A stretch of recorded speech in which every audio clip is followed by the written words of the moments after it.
following the annexation of Texas as a state into the Union, Polk wanted to acquire more land. He didn't want to just stop with Texas. And he needs to provoke a fight with Mexico because he didn't want to be the one that started any war with Mexico, but he does want the fight.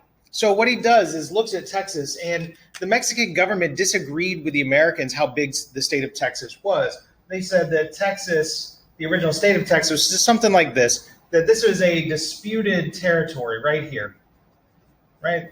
The Mexican government said that was Mexico, this was Texas. But the United States claimed that all of this was Texas. So what Polk does is send troops into that disputed zone down here by what's today Corpus Christi.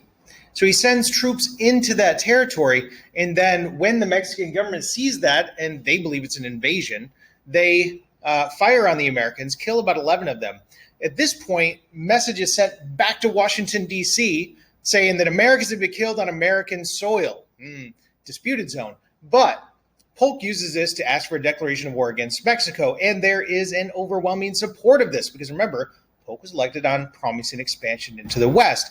Now, this is not universally accepted because we see that a bunch of Northerners, especially Whig politicians that opposed the Democrats, people like Abraham Lincoln, who was a one-term House of Representatives member, wanted to pass things known as spot resolutions where they said, where is this spot of the attack? If it's in the disputed zone, we do not want this declaration of war. However, they are swamped by the pro-war movement.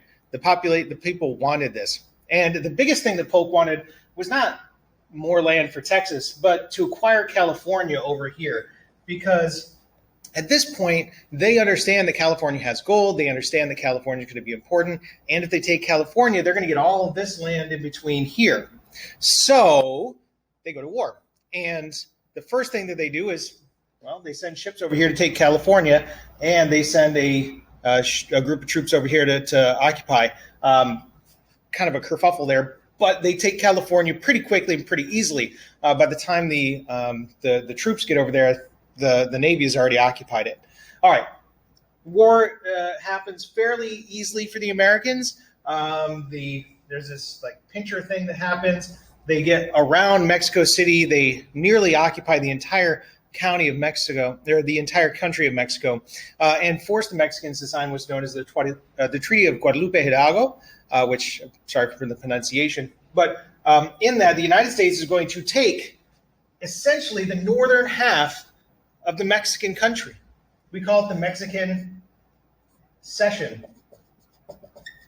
The Mexican Cession is going to become modern-day California, Arizona, New Mexico, parts of Nevada, Colorado, and a couple of other states.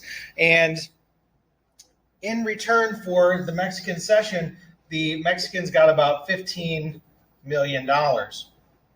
Now, the question then becomes, why didn't the United States take more if they were occupying all the way down here to Mexico City? And, well, I think in the words of John C. Calhoun in South Carolina, they said, well, there's too many Mexicans there, and it would ruin American white supremacy. That's a paraphrase, but that's almost essentially what he said. So there you go, the Mexican-American War.